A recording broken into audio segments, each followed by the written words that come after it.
Even though it's early May, in my opinion, it's time to get Jac Caglianone up to Omaha.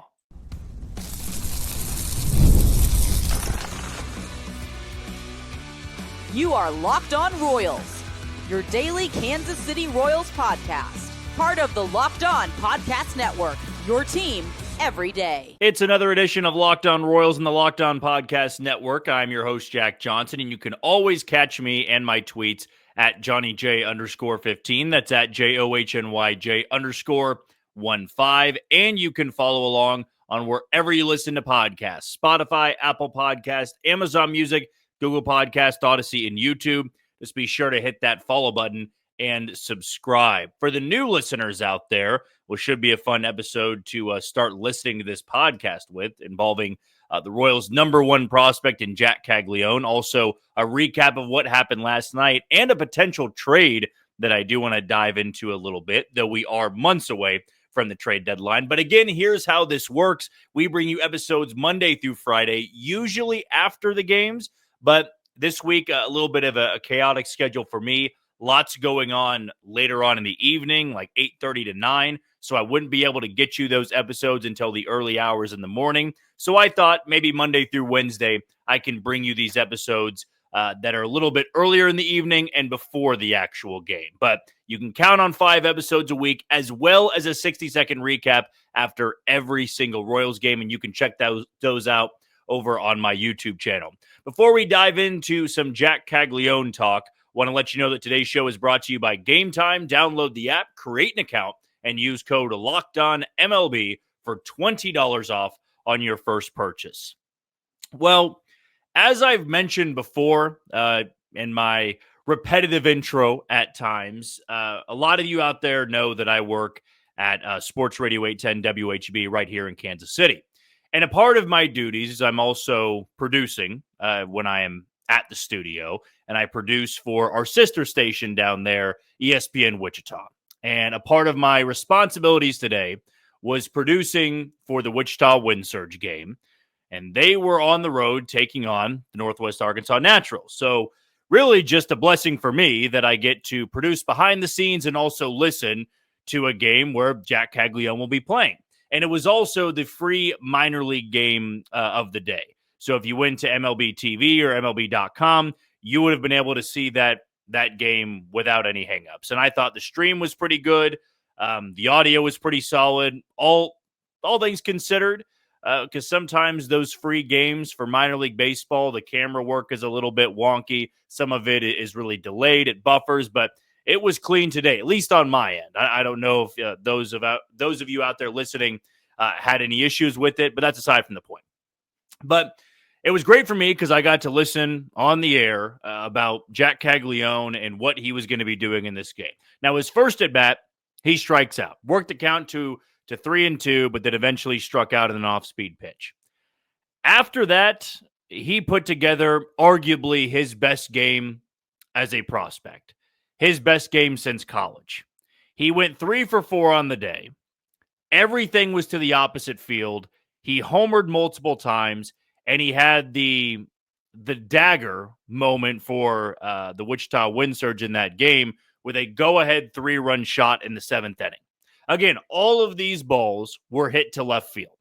He had one that was a low line drive, just got into the bullpen for his first home run of the game. Then he had an opposite field single to left center. And then he had a very high pop-up that found its way into the bullpen as well in left field for that go-ahead 3-run home run. After today, he is OPSing north of 1,000. He is hitting .330.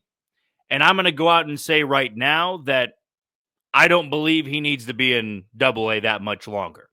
And there are differing opinions to this. And I do have to bring up that as early as yesterday, J.J. Picollo said, we're not going to rush him, up to AAA from Northwest Arkansas. We are in no position right now to rush him there. We don't feel we need to, and I can get that side to it. We are at May 6th, or we are on May 6th. There is a long way to go in the season.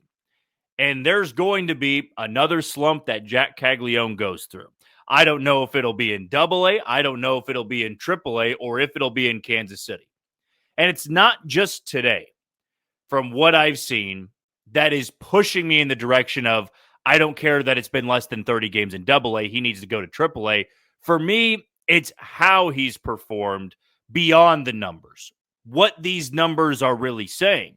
And coming out of the draft, we all knew that he was going to be a big-time power guy, but there was going to be some swing and miss. And even though he had more walks than strikeouts in his last year at Florida, a lot of that was attributed to college pitchers not wanting to throw to him that much.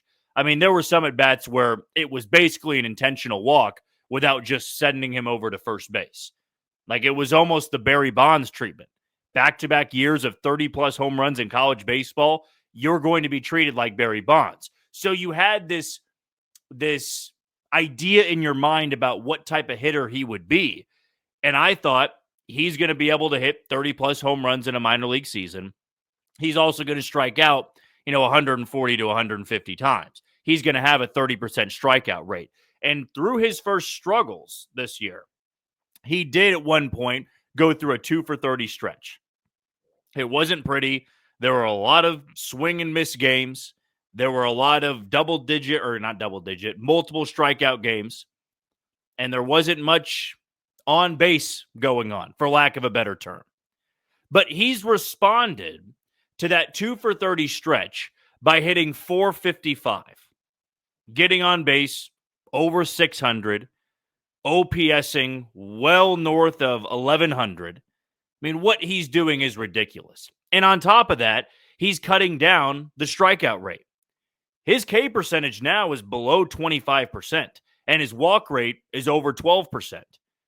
You are seeing a well-rounded hitter, not just a beast at the plate that hits 40 home runs but strikes out at a 35% clip. You are seeing a well-rounded hitter. And that's all I needed to see in AA before I would say he's good enough to go to AAA. And Northwest Arkansas was the spot that I thought he would see the most struggle. He would see the most adversity. Maybe that's the better term to use here. You got guys there that might throw 95 to 100 and have no idea where it's going. You're not going to have a lot of control down there. And when you're going into slumps, it's not really easy to bust out of a slump when you got guys that might be walking the house. You can get on base with a walk, but we all know that walking twice a game and not hitting any home runs, not collecting any hits, is not going to get Jac Caglianone called up. No, what he's doing right now, hitting .330, OPSing north of 1,000, that to me, even though it's been 28 games, is good enough to maybe try things out at the next level. I will say this, that if you look on Google for the next level for him in Omaha, the league the Storm Chasers play in does favor a little bit of the pitching. Right? So just because he goes up there, it doesn't mean things are all of a sudden going to be easy for him. I will stand true to my prediction that when they do call him up, he's not going to spend 2 months in AAA. It might be 3 to 4 weeks. It might just be a month. And that's fine by me. If that is going to be the plan, then okay, maybe keep him down in AA for another month. Right? Let him continue to rake in AA. But I'm still hoping that when he gets called up in Omaha, you're not needing to see 2 more months. I mean, if you add another month in here, and then he spends 2 months, right, in Omaha, we're getting to August at that point. And to me, I feel you can see Jac Caglianone earlier in Kansas City than August. I believe you might be able to see him by the end of June. Now, maybe a more realistic prediction is July. But, man, what he's doing in AA is so unbelievably impressive that the Royals might just have to show their hand, their true hand, for what their game plan is for him. If he was going through the ups and the downs, you might be able to stay quiet a little bit longer of, we're not focusing on that right now. He needs to develop as a hitter. He needs to mature, and then we can go to the next level. He might be maturing much quicker than even they expected. I mean, he hit 500 in spring training. I know spring training doesn't mean a lot. It does to guys like him. So he has his first big league camp and his first opportunity. He hits 500, goes viral multiple times for hitting 440-plus foot home runs, goes to Double-A, hits 330 in the first month and a few weeks. OPS is north of 1,000. And these pitches he's hitting, by the way, right, he is covering almost both batters' boxes here. Like the 3 balls he hit today were all out of the zone. They weren't, in the dirt. It's not that he was swinging at bad pitches. They were borderline pitches, and he could have taken them. But the fact he was able to do that with those pitches, that shows me that with his plate coverage, his overall size, he can do some special things this year in Kansas City. I'm not saying it's going to be seamless. He might get called up to Omaha, and he's hitting 220 in the first couple weeks. He's striking out 35% of the time, which is why the Royals, as Jeff Passan put out today on Twitter, they're wanting to be cautious. But with the state of this outfield, they're eventually going to need a hitter like that sooner than later. And you're not needing to make a trade to bring in a bat like that. And maybe Jac Caglianone, when he gets called up, he's not the hitter you're expecting him to be in year one. But I do believe it's an upgrade over what they have. Whether he's playing right field or he's playing first base or he's DHing, just simply having that bat in the lineup can really make some noise, amongst the American League. When looking at this lineup, that can make some noise. When you're looking at the Royals lineup, top to bottom, and you got Garcia hitting the way he is, Bobby Witt Jr., if Vinny and Salvi can start to come around a little bit, now you got to worry about a 22-year-old phenom that can hit the ball 470 feet, can hit the ball 122 miles an hour to the opposite field. I'm there at this point that he needs to get to Omaha. I'm also not J.J. Piccolo. I'm also not involved in the front office that has any say in making these decisions. In the modern era, though, in this current day and age of baseball, prospects aren't spending 2 or 3 years to get everything ironed out. We have seen so many young hitters, as early as this most previous draft class, get called up with minimal time in Double-A and Triple-A. You had Kurtz, with the Athletics, spend a few weeks in Triple-A, and then they call him up. And he's hitting 275. He's not doing what he did in Triple-A, but the Athletics knew that. They want him to learn and grow at the big league level. We've seen the Angels do it with multiple guys. So for Caglianone, it comes down to maybe not is he ready. It comes down to is he prepared to maybe fail at the big league level? That truly is the mental part of this. I feel with his bat right now, if they were to call him up and play tomorrow, that he could handle himself in this series. I do feel that. I feel that against the White Sox or against some lackluster pitching, he could not look like a fool. Like he's not coming up here and starting 0 for 31 with 16 strikeouts. We did see that a little bit from Jackson Holliday last year. He's also a young high school bat that wasn't even 21 years old yet. He was overmatched. This year, as we saw on Sunday, he's a little bit more comfortable. With Caglianone, though, being a college bat, what he's doing in Double-A, I feel he could handle himself. The bigger question needs to be, can he handle failure? Now, if he starts his big league career 0 for 10 with 5 strikeouts, is he immediately pressing? Is he already panicking? Or is he confident enough to make the adjustments, listen to the coaches, and become the best version of himself? That is what it comes down to for me. Because there's all this concern of rushing him, right? You don't want to rush him. I don't believe the Royals are going to rush him. But if there's failure, and you might be looking at it and go, well, we did rush him a little bit.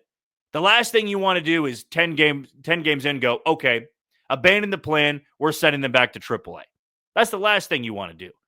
So if he comes up and struggles, maybe in June or July, maybe August, I don't know, and he struggles, is he mentally prepared to go through that, to overcome that? I believe the traits are there. I believe the talent is there to play right now. And we've seen that in the big leagues. I also understand with a hitter like him, you want to make sure every part of his game is polished and he is the most prepared when he gets that call. I'm not talking, though, about the big leagues in this segment. I'm talking about Omaha. From what I listened to and watched today, from what I've seen through 28 games, I believe he's done enough to earn that promotion at AAA Omaha. Let me know what you think in the YouTube comments below. You can always leave questions there and banter back and forth a little bit. Always love a little bit of activity on this YouTube channel. Okay, we're going to take our first break of the show. When we come back, John Schreiber has been playing a little bit up in the bullpen. And what I mean by that is his stuff is playing up. I want to dive into that next on Locked On Royals.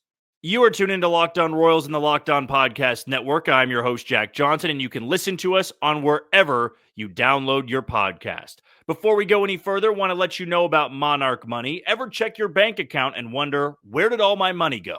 Between dining out, online shopping, and entertainment, it's easy to lose track. That's where Monarch Money comes in, your personal CFO, giving you full visibility and control over your finances. Monarch Money isn't just a budgeting app, it's a complete financial command center. You can track all of your accounts, investments, and spending in one place, so you stop just managing your money and start building wealth.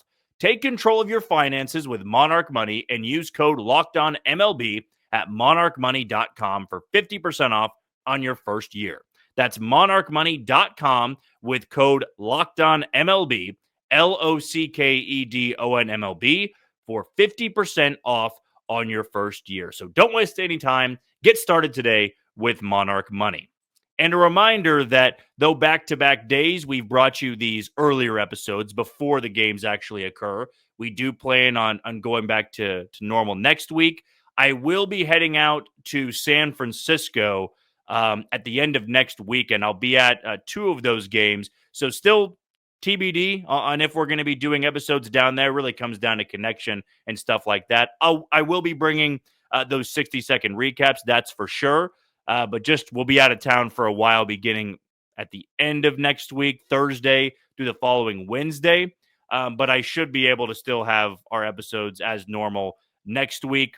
Still unsure about what the week after that is going to look like. But you can always count on those episodes to be Monday through Friday, unless, as I mentioned, travel plans get mixed up or I'm not feeling too well, then we might have to be a little bit creative over the weekend there. But if you've been having some questions about when these episodes come out, that's what I'll refer you to.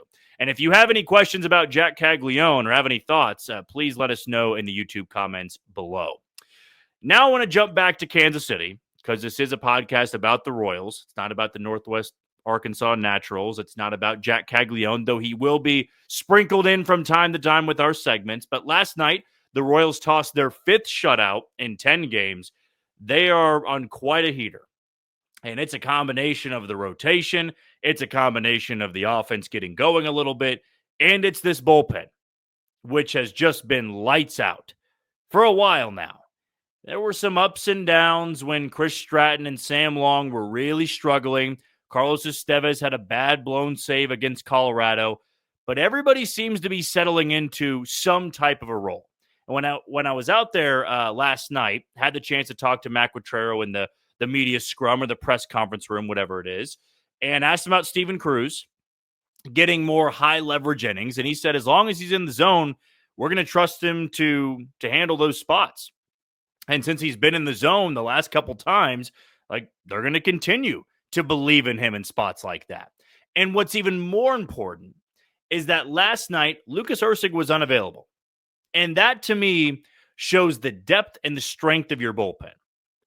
When guys are unavailable, when Estevez can't throw the 9th, when Erceg can't throw the 8th, when Harvey's on the IL, like he is right now, who is going to step up? Is it a complete dropping off from your top-end guys to your middle relievers to your low-leverage guys? Like, is it 3 separate tiers where they aren't even close to each other?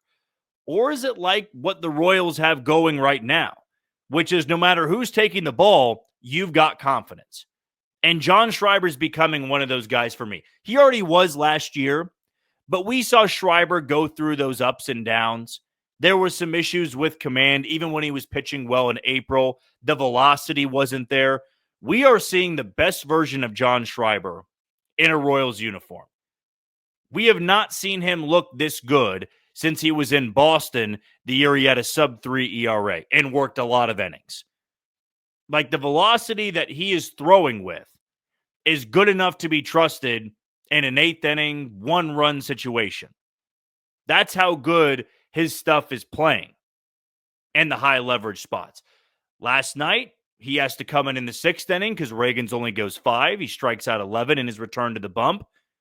But John Schreiber goes out there, and the only thing on my mind, of course, hoping to see him get through that, 1, 2, 3, which he did, but it was his stuff. I wanted to see if the velocity he was throwing with on Saturday was going to translate to Monday night, and it did. He averaged 94.9 with his fastball, and he was locating it incredibly well. And with that arm angle, kind of a 3/4, arm angle, it's incredibly tough for right-handed hitters. And it sets up that wipeout sweeper that he has. And that's the type of reliever the Royals envisioned John Schreiber being when they brought him over. And last year, he had the inning workload. He was considered to be one of their highest leverage guys. And the Royals didn't have Lucas Erceg and Carlos Estevez in the early portions of last year. You were trusting John Schreiber to be your fireman, and he just didn't have fireman stuff.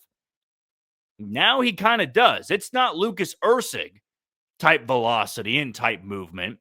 It is trustworthy, though.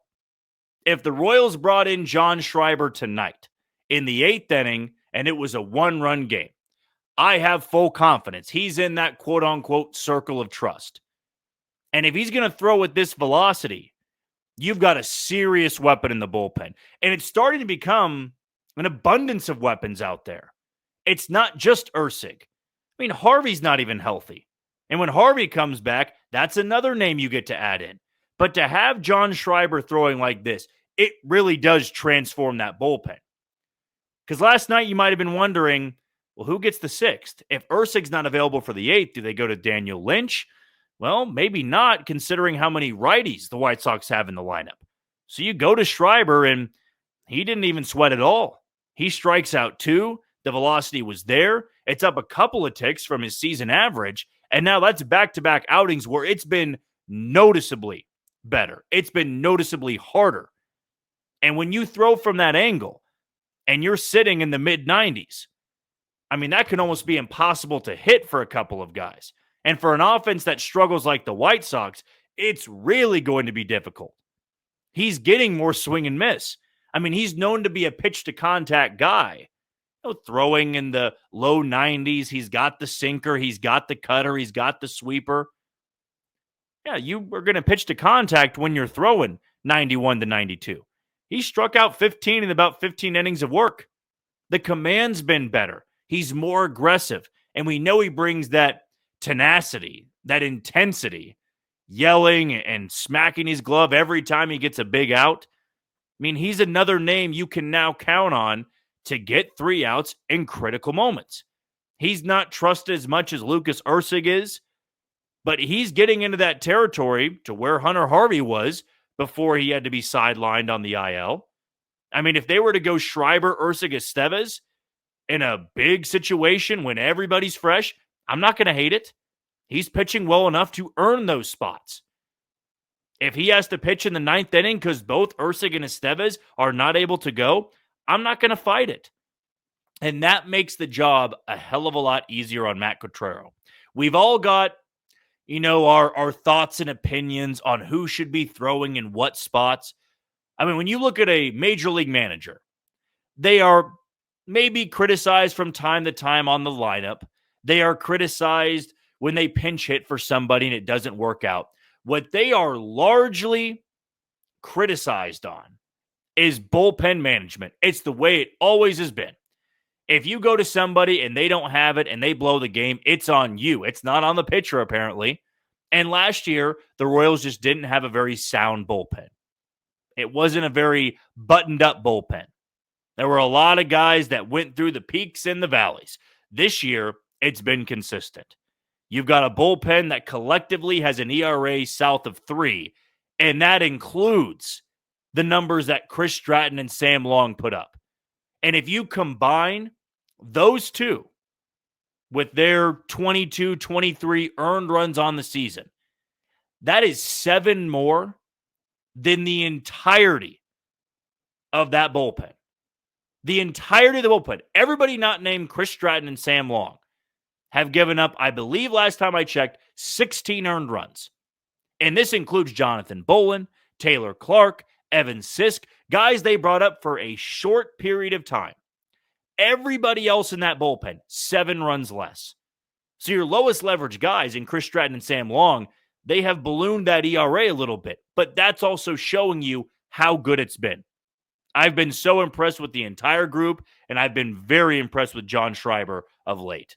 We'll take our final break of the show. When we come back, want to go over this trade proposal that Jim Bowden put out on The Athletic. That's coming up next on Locked On Royals. You are tuned into Locked On Royals in the Locked On Podcast Network. I'm your host, Jack Johnson, and you can find me on Twitter or X at JohnnyJ_15. Want to tell you about the final sponsor of today's show, which is Gametime. There's nothing better than catching an MLB game live. The crack of the bat, the roar of the crowd, and the smell of ballpark food. And if you're looking to go last minute, Gametime makes getting tickets easier than ever. Take the guesswork out of buying tickets with Gametime. You can download the app, create an account, and use code LOCKEDONMLB for $20 off on your first purchase. Those terms apply. So again, create an account and redeem code LOCKEDONMLB, LOCKEDONMLB, for $20 off. Download Gametime today. Last minute tickets, lowest price, guaranteed. And as I mentioned in the previous segment, I'll be heading to see the Royals in San Francisco at Oracle Park.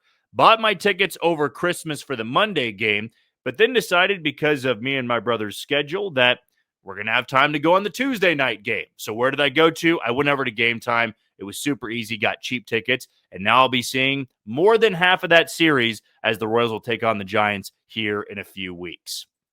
For our final segment, this is going to be more so looking to the future. So that almost has been the theme of this podcast episode today, with the Royals about to play in a little over an hour and a half. The future with Jac Caglianone, what's that going to look like? And maybe the future in Kansas City when it comes to the trade deadline.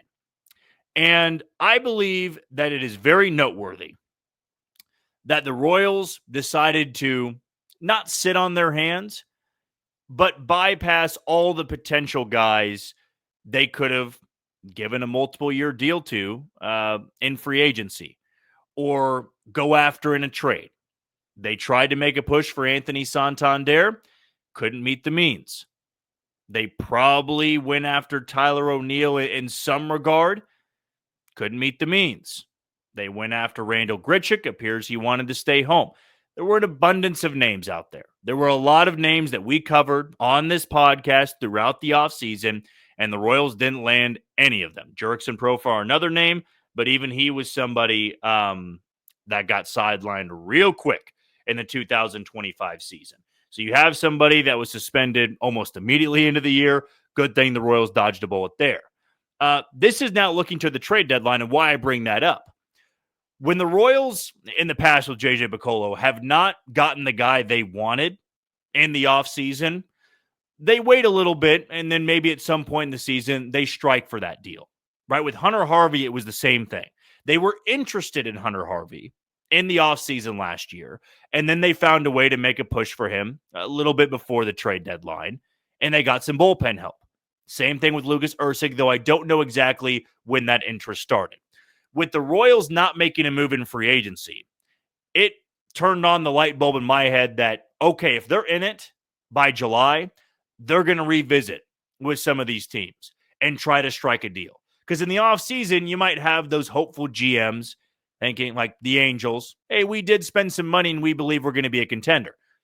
At the trade deadline, you're going to know if you are a buyer or you are a seller. And hopefully the Royals, with their rotation, with their bullpen, with the talent they have in certain spots in the lineup, they're going to be a contender. And the trade proposal that Jim Bowden of The Athletic brought up, he had 6 trades that he would like to see before the trade deadline. The Royals were mentioned. And it was bringing back former Royal Jorge Soler, who I also mentioned on Mailbag Friday as a name to look out for. But he said Jorge Soler for Ben Kudrna straight up, a 1-for-1. And the immediate reaction I felt from the Royals fan base was absolutely not. We do not want to go after 33-year-old Jorge Soler, who's hitting barely over 200 at this point, and we're going to be giving up one of our top pitching prospects. It is noteworthy, and I've said that a lot in this episode, so I do apologize for that Ben Kudrna has a 5+ ERA in AA Northwest Arkansas right now. He's still only 22. Let's not act like it's the end of the world. But in my opinion, he's not the top pitching prospect. He's a really good one. He was in spring training at the big league camp. He's clearly got the stuff, and he went to my high school. So I'm always going to root for him. Know his family a little bit. So I'm always going to have that rooting interest, being a local guy, being from my high school. I would want to see Ben Kudrna not only get to the big leagues in Kansas City, but succeed there. But we do have to talk about the idea of this team being a buyer and maybe parting ways with guys they were very high on. They were high on Caden Wallace, and it hurt them to give up Caden Wallace for Hunter Harvey. But that was the asking price for a reliever who had a decent track record and also had an extra year of control. When it comes to Jorge Soler, we are going to have to bring this up. He's making $13 million this year and $13 million next year. Would he be an upgrade for the outfield? He would. He's got tremendous power, and really ever since leaving Kansas City and after his first year in Miami, he has been a well above average, hitter in the big leagues. He's got a lot of power. He was traded last year at the deadline from San Francisco to Atlanta. He made that return to Atlanta, and he played well. The Braves just got bounced early on in the postseason. But he's hit leadoff before. He's hit in the middle of the order. He's hit cleanup. He's hit second. He's bounced around. And, of course, the Royals are familiar with his game. And do they view him as that corner outfield bat? And would it be worth it to give up Ben Kudrna if the Angels paid a chunk of his salary, not only this year but next year, to make that deal happen? Like, would you be satisfied with it? Soler's not playing much of the outfield anymore. He's going to be a DH. And some of the numbers, even though he's a few points above the league average with OPS plus, he's got no protection. Mike Trout's now hurt. They do have Zach Neto, but everybody in that Angels lineup is struggling. There's little protection there. Maybe you'd say the same thing in Kansas City. I would push back a little bit and say that they would put him in a spot to have that protection. But if you're looking for thunder and pop in that lineup, in addition to having Jac Caglianone, maybe Jorge Soler is the name to look out for. I have said Taylor Ward before. Taylor Ward's not playing well. I have brought up, Luis Rengifo in Anaheim. He's not playing well right now. So we can't act like they would be the better options, although their asking price will go down a little bit, but who knows? I'm just saying it's not going to surprise me if Jorge Soler is a name that gets brought up when some of that smoke starts to occur around the trade deadline. Okay, that's going to do it for another edition of Locked On Royals and the Locked On Podcast Network. I've been your host, Jack Johnson. Thank you for making Locked On Royals your first listen today. For your second, check out the all-new Locked On MLB Game Night. Every game, every night, all season long. Get local analysis on a national scale, and you can find MLB Game Night on Locked On MLB on YouTube or wherever you listen to your podcast. Tomorrow, we're going to recap a little bit of what happens tonight, go over Seth Lugo's start, and how sustainable this run might be for him. But until then, you take it easy, Kansas City.